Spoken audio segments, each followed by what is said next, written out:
So, ladies and gentlemen, welcome to our video of Venus and Rahu in the 10th house. Okay. As in what happens when they're sitting in the 10th house together. And as always, we do not know if you have this conjunction. And to know all your other astrological details, you can go to karasastrology.com where you'll find my books, reports, consultations, and a link to my academy, Maga Vedic Astrology Academy, where I'm uploading March horoscope for all ascendants. So, Venus and Rahu in the 10th house. This is actually a brilliant placement. This is especially a brilliant placement in sales. Okay? Because what happens is, Venus is what? Venus is luxury, money. Venus is also spouse, especially wife. It generally represents the marriage in itself.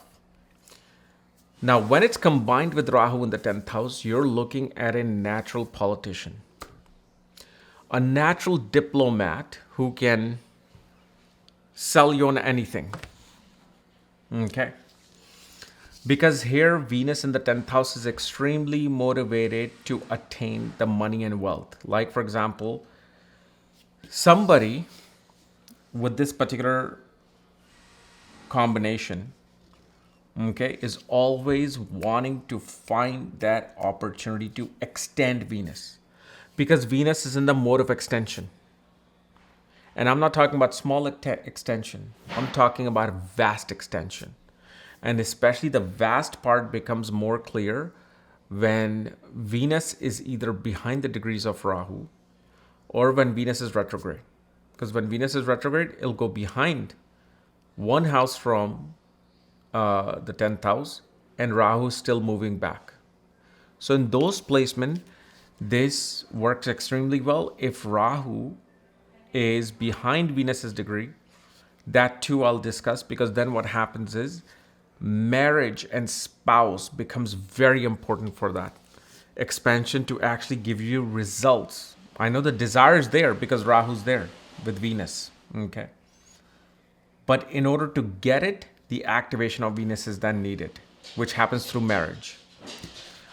But especially this is a position where, see, Rahu is about expanding something uncontrollably at any cost.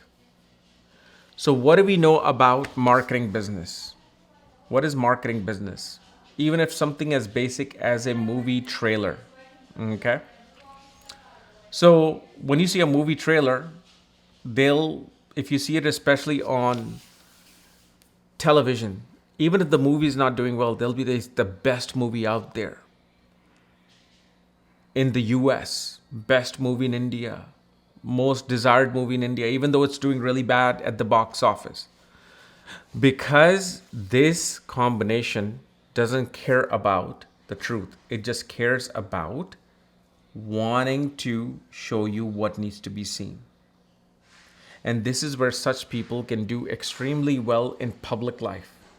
And public life usually belongs to, obviously, actor, actresses, influencers nowadays, politicians. Okay? Because they need to be out and about. The more they are known, the more the stock goes up. Usually with Venus Rahu, you will also see, especially in childhood, there would be a little bit of a separation from the parents. Whether parents traveled, whether you naturally felt this absentee. And especially one of the biggest things about this Venus Rahu is, this person really doesn't care about if somebody wants to be friends with them or not. Especially in childhood, they would not care if you want to be their friends or not. You want to be great, they'll be your friend. Because a planet in the 10th house, especially like Venus, which is about relationships, marriage, companionship, and friendship is a companionship. Okay? There's too much confidence in the 10th house. Now, of course, if the ascendant lord is weak, then a person desperately looks for a partnership. A person desperately looks for a marriage. But if the ascendant is strong, okay, it's sitting in a right placement, then this person doesn't care that, oh, this person wants to be with me or I need to be with this person. They're like, you want to come along the ride? Come on. If not, okay, fine. And especially with Venus-Rahu, because see, 10th house represents the work environment. And usually, if you look at the Nadi perspective, anybody who goes into business of clothing, fashion, pharmacy, liquor, gambling, okay? Or like I was telling you, influencer, politician. This is where this conjunction feels comfortable in its alignment. Because what happens if, let's say you are a coder, you're programming things.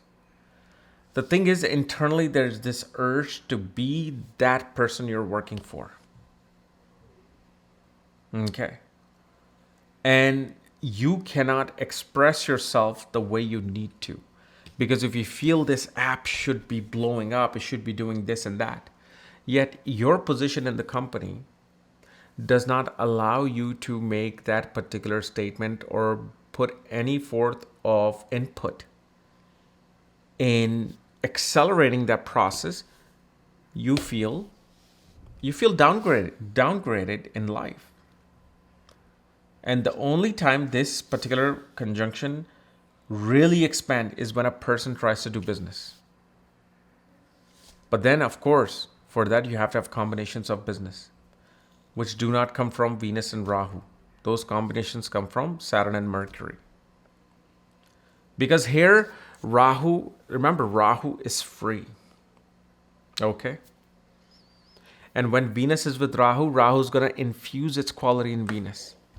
And Venus is like, I need to earn my wealth, my riches, my luxury through freedom. I need to be in, and especially it's in the 10th house of position of power. So when it's in the position of power, it naturally needs to expand when an individual goes into an authoritative position. Now, of course, Venus, Rahu, see, Venus is money. Rahu represents softwares, Wi-Fi, and all the other things that I mentioned. In those particular areas, this money is going to be made. Now, if let's say you're just in a cubicle doing some paperwork, HR, you're doing, let's say, loan writing work in a bank or in a mortgage company, it's not going to be truly helping you expand yourself. That's when it's going to frustrate you, because the freedom is limited in that particular area of work. So especially if, let's say, you don't have a combination, then partnerships become very important. But you should see the chart to see if you can do partnership. How healthy is the 7th house? Okay, because now, especially now, since I would say probably 2010, Venus-Rahu combination is one of the most amazing combinations to make the most money, if you know how. It will give you money. Like I said, if Rahu is behind, then when the spouse comes in, they're activating that Rahu because they're bringing that Rahu's energy with them, right? Because Venus has gone over Rahu. And this is why it's also very important. When Rahu is behind Venus, it's very important that the spouse gets involved, their ideas get involved in your ability to make your money and find your freedom. But when Venus is behind Rahu, then Venus is naturally having to see the expansion in front of it. It's like if I am, Venus and this iPad is in front of me, all I'm seeing is just this iPad. That is what's in my sight, and that is all I'm caring about. Like when you're driving, hardly you look back unless you're changing lanes. That's the only time you look back, or if you're in a park and you're moving back, you're going to look through your camera or look in the back. But most of the time, 99%, 95%, you got to look straight. And whatever is ahead is what's motivating you. So it's like your destination. Your destination is Rahu. Now, these other planets, what they do, like for example, I was just doing a reading today of someone with their Navamsha, and they said, I always have issue and anxiety and fear of communication. Talking and communication becomes my, kryptonite.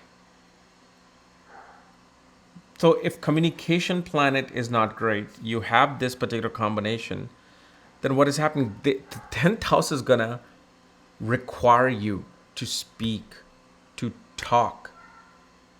Okay? Because in the profession, for you to make deals, for you to go and approach opportunities, you're going to have to use your mouth. This is why Taurus is this part right there. Okay? Taurus is this part. That's why it is said the one who has the art of talking will make the most money. And who rules the original second house? Okay.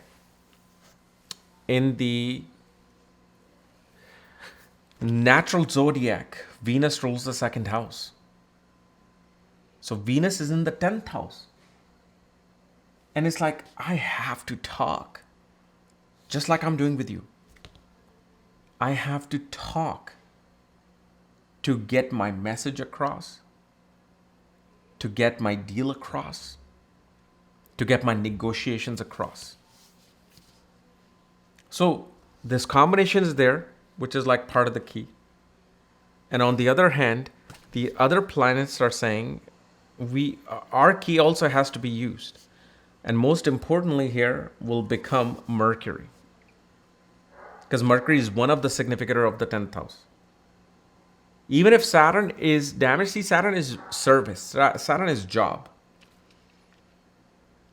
So unless you're, let's say, working in a marketing position where you are making the decision on how to make this product, these glasses, which are, let's say, manufactured for $2, how can I sell this for $300?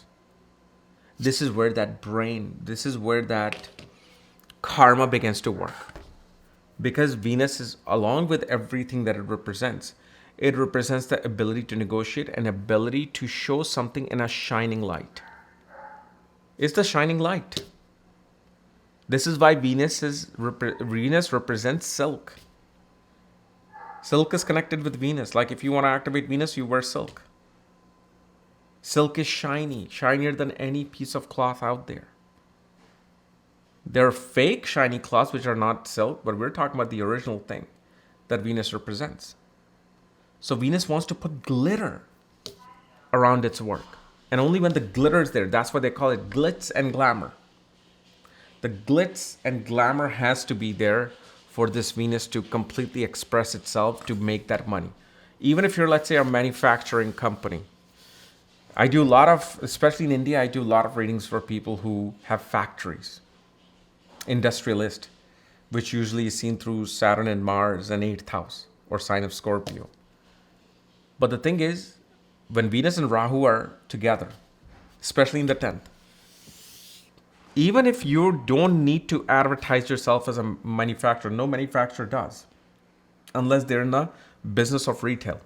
I'm like, you still need to become the shining light, the glitz and glamour. Meaning, I tell people when you have this particular position, and if you're in those particular situation where, let's say you have a factory, you're just a manufacturing factory and nobody sees your product except the one who's selling your product, reselling your product. Make a documentary on your manufacturing plant. Talk about why is it that your factory and the way you produce the product is so valuable. Make the editing, the music, the shots, the angles of the camera so mesmerizing. So whoever is just flipping through channels or flipping through social media comes across the thing and be like, oh, I'm interested in this. I want to be inspired. It has to inspire. The inspiration has to be there because Rahu is the type of graha that breaks you out from a small, tiny situation of what is the tiniest, smallest situation? Is the cell mitosis, where that one cell became 2, 3, 4, 5, 6 and became you. Right? So with that cell mitosis concept. Okay, naturally with Venus, one feels like their life needs to be inspirational. It needs to be legendary. And now you have the tools. This particular era of 21st century going into 22nd century is giving you that tool. But yes, when the other planets are not in such shape, then you have to align those planets. That's all you have to do. That's why I love Nadi. Nadi is not about doing this remedy, that remedy, going to this temple, that temple. It's mainly about just aligning with however the other planets are, including Venus and Rahu, which is what I'm talking about here. Once you align with it, things start clicking. It's almost like magic. And of course, you will see your mother-in-law is going to be very extravagant. Mother-in-law wants the best of everything. If it's your in-laws' anniversary, you better take a very nice gift. Okay? Because mother-in-law is going to be somebody who's proud of her life. Even if the life is small, and she realizes the life is small, she wants to be proud of it. That's the end result mother-in-law is wanting if that money is not there. But if the money is there too, okay, she still wants to have that glorious legacy of her life. So you can have a great mother-in-law with this who's very extravagant, will actually do new age things with you. You're going to a concert of some modern band, you and your wife or you and your husband. Mother-in-law, yeah, I'll come. Why not? I want to enjoy myself. So she's like wanting to be with the new crowd. She wants to be cool. Okay. It's not always bad. It wants to be cool. Okay. So anyway, guys, this is my analysis of Venus Rahu in the 10th house. Again, if you're new to my channel, subscribe below so you don't miss these type of videos. So if you want to know everything about your chart and horoscope, just go to the link here, karasastrology.com. Otherwise, we'll see you later. Bye-bye.